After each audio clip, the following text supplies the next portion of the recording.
Sud. 怪獣島の決戦ゴジラの息子 Le fils de Godzilla. 怪獣送信劇 Les envahisseurs attaquent. ゴジラ、ミニナ、ガバラ、オール怪獣大進撃 Godzilla's Revenge. ゴジラ対ヘドラ Godzilla contre Hedorah.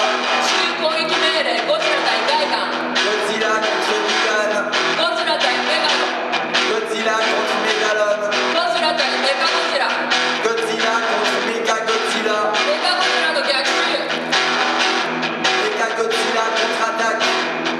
ゴジラ対ビオランテ Godzilla contre Violente. ゴジラ対キングギドラ Godzilla contre King Ghidorah.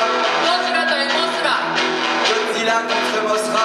ゴジラ VS メカゴジラ2 Godzilla contre Mechagodzilla 2. ゴジラ VS スペースゴジラ Godzilla contre Space Godzilla. ゴジラ VS デストロイヤー Godzilla contre Destroyer. ゴジラ2000ミレニアム Godzilla 2000. ゴジラ対メガギラス G 消滅作戦 Godzilla X Megavirus.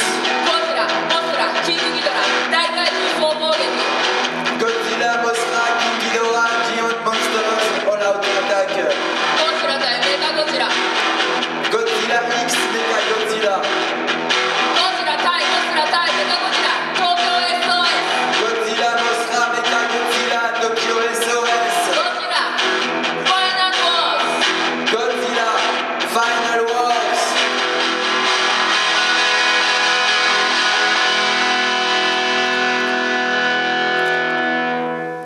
C'est une pièce donc dont le personnage principal est Godzilla.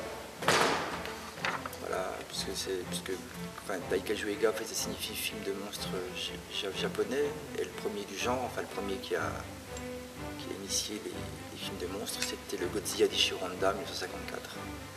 Donc j'ai été invité au Japon, il y a 3 ans en fait, j'ai été invité à venir au Japon en avril 2011. J'avais l'idée de travailler sur Godzilla, parce que j'ai déjà tout un travail autour des mythes contemporains. J'ai déjà fait un travail sur Batman, j'ai fait une performance et un travail sur Stephen King. Et puis on est invité au Japon, je me suis dit bah tiens je vais travailler sur Godzilla. Et puis entre temps il y a eu le 11 mars. Et donc c'est devenu un travail un peu particulier puisque j'ai essayé de trouver des liens entre le personnage de Godzilla et la catastrophe qu'il y avait eu et la destruction de la centrale nucléaire de Fukushima.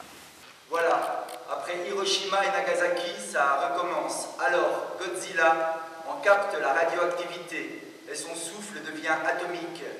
Mais elle dit encore que Godzilla incarne autre chose que le nucléaire et que c'est moins facile à expliquer parce que ça ne concerne que le Japon.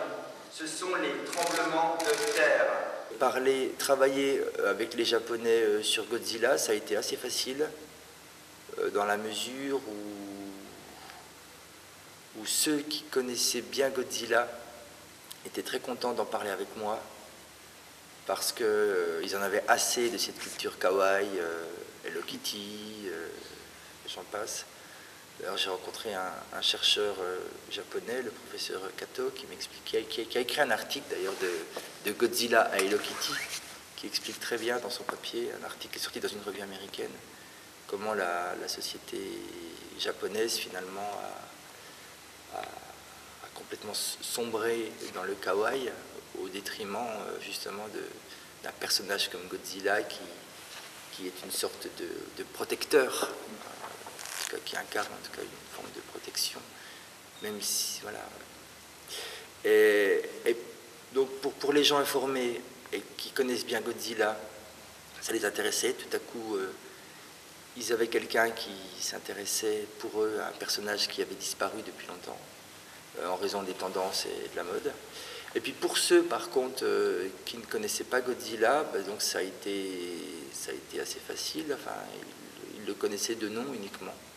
Il y a pas mal de Japonais qui ne connaissent Godzilla que de nom, ou bien qu'en termes d'illustration ou de figurines. Ils ont de vagues souvenirs d'avoir vu des films à la télé. Et pour eux, voilà, c'est un film de garçons, et de petits garçons. Et ceux-là, avec aucune réticence vis-à-vis de mon projet, après tout, pourquoi pas, ça avait autant de valeur pour eux que si j'avais travaillé sur Superman ou Batman quand Godzilla se déplace, il est tellement lourd et puissant que ça fait de grandes secousses partout où il passe et que la terre craque. Et ça n'a rien à voir avec les séismes tectoniques ou les séismes volcaniques. C'est plutôt comme les séismes artificiels provoqués par les barrages, les pompages, les extractions ou les mines. Alors, elle dit que Godzilla écrase tout sur son passage. Les maisons, les routes, les immeubles, les buildings, les ponts, les parcs, les trains et les pylônes électriques. En soi, c'est déjà difficile, quand on est un Français, de comprendre véritablement déjà qui est Godzilla. Voilà, c'est quand même un monstre pour qui les Japonais, enfin, même dans les films, on voit bien les personnes qui sont confrontées à Godzilla ont un rapport assez ambigu.